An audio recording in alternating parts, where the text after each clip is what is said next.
राम राम दोस्तों। मैं फौजी राकेश भाई, फौजी ग्रामीण आयुर्वेदिक थेरेपी सेंटर। दोस्तों, आपने एक चीज़ तो सुना ही होगा कि जब भी हम कभी किसी डॉक्टर के पास, हकीम के पास, वैद्य के पास जाते हैं, तो वो आपकी जीभ निकालने के लिए बोलता है कि आपकी जीभ निकालो। वो देखता क्या है?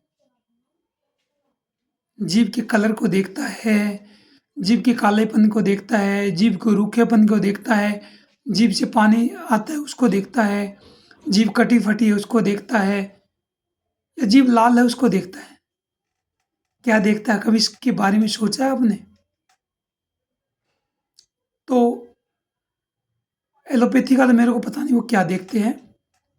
हाँ, आयुर्वेद में हमारे ऋषि मुनि भी और वैद्य भी वो देखते थे कि हमारी वात प्रकृति बढ़ी हुई है, पित्त प्रकृति बढ़ी हुई है, या फिर कफ प्रकृति बढ़ी हुई है। जी हाँ, जीभ से हमारी प्रकृति का पता लगता है। तो डॉक्टर लोग क्या देखते थे? हमारा वात बढ़ा हुआ है, पित्त बढ़ा हुआ है, या कफ बढ़ा हुआ है। वो हमारी तासीर को देखते थे, हमारी प्रकृति को पहचानते थे, हमारी जीभ को देखकर, और फिर हमारे को कोई औषधि देते थे। चाहे वो एक्यूप्रेशर का पॉइंट दबाता हो, चाहे नेचुरोपैथी में ट्रीटमेंट करता हो, चाहे वो आयुर्वेद में औषधियाँ देता हो।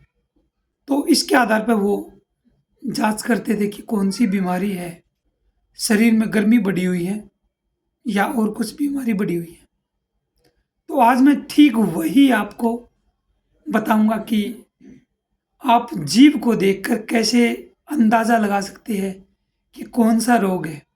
फेफड़ों का है, पेट का है, गर्मी का है, हृदय का है, या सिर का है, जोड़ों के दर्द का है। कैसे पता करते हैं? बड़ा ही आसान है, बस थोड़ा-सा ध्यान देने की ज़रूरत है। आप देखोगे, तो देखने के बाद आप भी जानोगे कि वाक़ई में अच्छा है और आसान भी है। तो इस चीज़ को मैं छिपाऊँगा नहीं। जो भी मैं कुछ जानता हूँ आप सबके समक्ष रखूँगा ही, क्योंकि मेरा ज्ञान नहीं है। ये सब ऋषि मुनियों की धरोहर है, और उस धरोहर को, उस ज्ञान को यदि मैं सबके समक्ष पहुँचाऊँगा, तो मेरा क्या जाएगा? जीभ का कलर कैसा हो, तो उसके बारे में हम जानकारी लेंगे। यदि किसी व्यक्ति की जीभ, जिह्वा हमेशा गुलाबी और गीली रहती है, तो वो स्वस्थ आदमी होगा। काली, पीली कुछ नहीं, वो गुलाबी कलर की होगी और गीली होगी, सूखी भी नहीं होगी। तो ये स्वस्थ व्यक्ति की पहचान है। आप इस तरह उसका अंदाज़ा लगा सकते हो कि आप स्वस्थ हो, आप बीमार हो, आपको क्या दिक्कत है। किसी व्यक्ति की जीभ कटी-फटी हो और प्यास अधिक लगती हो, ठंडी वस्तुएँ उसको अच्छी लगती हो, तो आप समझ लेना उस व्यक्ति को गर्मी बढ़ी हुई है, उस व्यक्ति को गर्मी का रोग है। किसी व्यक्ति की जीभ पर सफ़ेद परत जमी हो और जीभ मोटी हो, उसकी जीभ का रंग काला हो, तो आप समझे कि सर्दी लगी हुई है। यदि किसी व्यक्ति की जीभ पर मैल जमा हो और जीभ सफ़ेद हो, तो वो व्यक्ति कब्ज़ से परेशान होगा, उसको कब्ज़ होगी, उसको पेट की खराबी होगी, क्योंकि आंतों की खराबी के कारण हमारी जीभ सफ़ेद पड़ जाती है और पपड़ी जम जाती है, सफ़ेद परत। जिस व्यक्ति की जीभ के चारों तरफ लाल-लाल दाने होंगे, तो ये समझो उसकी अग्नि मंद है, जठराग्नि कमज़ोर है, जठराग्नि तेज़ नहीं है, मंद है, और उसको पाचन में प्रॉब्लम आ रही है। और जिस व्यक्ति की जीभ पर सफ़ेद परत सी जमी हो, तो उसको यकृत की खराबी है। और यदि जीभ पर एक काली लाइन है, तो भी यकृत की खराबी ही होगी। जीभ लंबी हो, पतली हो, और जीभ पर जैसे दांत काटते दांते के कट कट कट करके निशान हो, तो भी यकृत की खराबी होगी। क्योंकि यकृत खराब होने से कई बीमारियां आती है, जिससे स्पष्ट पता लगता है कि इसको यकृत की खराबी है। यदि जीभ दोनों किनारों से कटी फटी है और टेढ़ी मेढ़ी रेखा है, तो उसको दोनों बीमारियां होगी, यकृत भी होगा और लीवर भी, दोनों की प्रॉब्लम होगी। जिस व्यक्ति की जीभ गुलाबी कलर की होगी, तो उस व्यक्ति में हीमोग्लोबिन की कमी मिलेगी। आजमा कर देख लेना आप। किसी व्यक्ति की जीभ जगह जगह कटी हुई हो, तो उसको अपस्मार यानी कि मिर्गी की प्रॉब्लम मिलेगी। यदि व्यक्ति जीभ बाहर निकालना चाहे और वो बाहर नहीं निकले, तो समझो उसको जीवा में कैंसर है।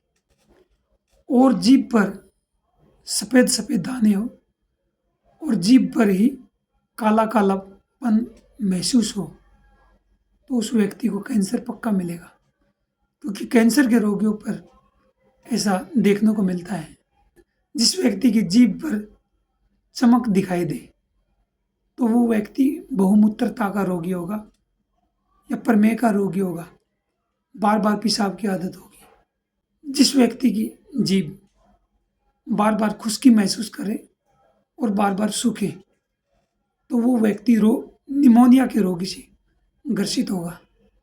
जिस व्यक्ति के जीभ का बीच का भाग मल से, मतलब जो गंदगी से बीच में से ढका हो, और अंतिम भाग लास्ट में लाल रंग का होगा, तो ऐसे व्यक्ति टाइफाइड से ग्रसित होते हैं। कोई रोगी जीभ को बार बार बाहर निकाले, तो समझो उस व्यक्ति को बुखार है। बुखार में जीभ बार बार बाहर निकालते हैं। किसी व्यक्ति की जीभ का रंग नीला हो और उस व्यक्ति का चेहरा भी नीला हो, तो उस व्यक्ति में ऑक्सीजन की कमी होगी और वो व्यक्ति हृदय रोग से पीड़ित होगा। किसी व्यक्ति की जीभ गहरे लाल रंग की होगी, तो समझो उस व्यक्ति को टॉन्सिल्स होगा। गले में जैसे टॉन्सिल होते हैं, वो रोग होगा उस व्यक्ति को। इस व्यक्ति की जीभ पर घाव हो और वो घाव सड़ा हुआ या गला हुआ जैसा प्रतीत हो, तो उस व्यक्ति को उपदंश मिलेगा। जिस व्यक्ति की जीभ देखने में कांच के जैसी लगे और उस व्यक्ति के जीभ पर छाले भी हो, तो ऐसे व्यक्ति फेफड़ों के रोग से ग्रसित होंगे। जिस व्यक्ति की जीभ मुख के बीच में रहने की बजाय एक साइड में लटकती हो, तो ऐसे व्यक्ति को लकवा होगा। क्योंकि लकवे वाले रोगी की जीभ एक साइड में गिरी रहती है। किसी व्यक्ति की जीभ पर लाल लाइन दिखाई दे, तो समझो उस व्यक्ति ने पारा खाया है। पारा खाने पर क्या है, जीभ के बीचों बीच एक लाल रंग की लाइन हो जाती है। यदि किसी व्यक्ति की जीभ पर नीली लाइन हो, तो समझो उस व्यक्ति ने शीशा भस्म मतलब जहर खाया है, तो उस व्यक्ति की जीभ पर नीली लाइन होगी। जिस व्यक्ति को जीभ पर खट्टा मीठा या चरपरा रख दे और उसका पता ही ना लगे, तो रोगी बचता नहीं, तो समझो उस रोगी का अंतिम समय है। और यदि जीभ को खाई गई चीज़ का स्वाद का पता न लगे, तो ऐसे व्यक्ति वात रोग से पीड़ित होंगे। किसी व्यक्ति को जीभ पर कुछ भी रखने से वो कड़वी कड़वी लगे, तो उस व्यक्ति का पित्त बढ़ा हुआ है, वो पित्त का रोगी होगा। और जिस व्यक्ति का जीभ हर चीज़ को मीठा महसूस करे, तो वो व्यक्ति कफ से प्रभावित होगा। है ना कितनी आसान। तो आप भी इसको आसानी से समझ सकते हो। अपने घर में कम से कम अपने परिवार के तो सहायक बन सकते हो, उसकी तो बीमारी का पता लगा सकते हो और उपचार स्वयं कर सकते हो। क्योंकि राजू भाई दीक्षित जी बोलते थे, इस दुनिया में सबसे सिंपल काम है स्वस्थ रहना।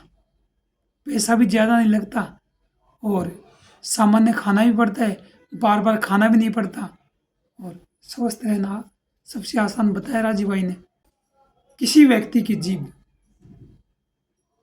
चारों साइड से तो सफेद हो और बीच में एक उंगली जितनी मोटी एक काली परत दिखाई दे, तो ये समझो उस व्यक्ति का हाजमा बिल्कुल कमजोर है। वो तो मैंने बताया कि उस व्यक्ति को कब्ज होगा तो उसकी मंदाग्नि, जठराग्नि सब बिल्कुल कम है, तो उस व्यक्ति को बड़ी कठिनाई होगी, क्योंकि पेट से सब रोग शुरू होते हैं। और जिस व्यक्ति की मंदाग्नि बिल्कुल कमजोर होगी तो वो भोजन तो कर लेगा, लेकिन उसको ऐसा लगेगा कि भोजन पेट के अंदर नहीं गया, वो कहीं इधर ही बीच में अटका हुआ है। उस व्यक्ति का लीवर भी खराब होगा। उस व्यक्ति को भूख तो लगती ही नहीं, लेकिन फिर भी कुछ खा लेता तो ऐसा लगता है कि वो भोजन इधर ही रुका हुआ है, और उसको हल्का हल्का बुखार भी बना रहेगा। ऐसे व्यक्ति का पेट कभी साफ होगा, कभी नहीं होगा, और कभी कभी होगा तो कुछ चूरन लेने के बाद होगा। वो भी कभी ज़्यादा होगा, कभी कम होगा। मतलब वो व्यक्ति कभी खुश नहीं दिखाई देगा आपको। वो ऐसा लगेगा जैसे उसका कुछ गुम हो गया, क्योंकि पेट साफ होना बहुत ही ज़रूरी है और हमारे स्वास्थ्य की बहुत अच्छी निशानी है कि हम कितनी जल्दी फ्रेश होकर बाहर आए। मल के भी कुछ गुण होते हैं, वो मैं कभी किसी वीडियो में आपको ज़रूर बताऊंगा। जीभ लाल रंग की है, खुरदरी भी है, जीभ पर मीठा बना रहता है और उसके ऊपर परत भी जमी होती है। उस व्यक्ति को शुगर मिलेगा, जांच करके देखें। जिस व्यक्ति की जीभ पर मैल का थोड़ा मोटी परत के रूप में लेप जमा होगा और वो हल्का सा पीला होगा, तो ऐसे व्यक्ति पीलिया रोग से ग्रसित मिलते हैं। जिस व्यक्ति की जीभ साफ भी हो, वो लाल भी हो, तो ऐसे व्यक्ति मलेरिया जवर से पीड़ित मिलते हैं। ऐसे बहुत प्रकार की जीभ आपको मिलेगी, पिछला, पूर्वी, मलिन, खरस्पर्श, अवलिप्ता, श्यामा, वर्मा, स्फुटिका, ये सब जीवा के रूप है। तो बहुत प्रकार की जीवा का वर्णन किया गया है हमारे आयुर्वेद में। तो आप इसी तरह आप भी ज्ञान प्राप्त करो, एक इंटरेस्ट लेकर सुनो। एक बार याद नहीं होती, बार बार सुन लो, लिख लो, क्योंकि लिखा हुआ जल्दी याद होता है। मैं भी जब आयुर्वेद कोर्स करता था तो वैसे तो अलग अलग सब नई नई बातें देखने को मिलती थी, लेकिन उनको लिखता रहता था और लिखने से बहुत जल्दी याद होता है। आपको भी हो जाएगा। तो ये थी जीवा के प्रकार। और भी बहुत सी प्रकार की जीवा मिलती है आयुर्वेद में, तो आप उनको पूरे को पढ़ने लग जाओ तो बहुत बारीकी से आपको अध्ययन करना पड़ेगा। वो किसी वैद्य के लिए ज़रूरी है। मोटे मोटे तौर पर आप इतना ही ज्ञान हासिल कर लो, इतनी चीज़ याद रख लो तो बहुत है। कम से कम 60 से 70 प्रकार की जीवाओं का वर्णन किया गया है।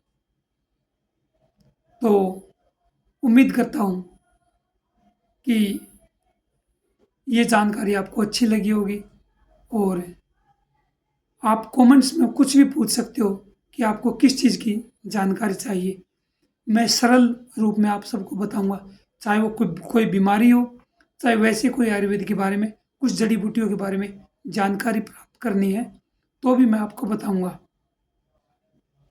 तो इसी के साथ राम राम, जय माता जी की, हरि ओम।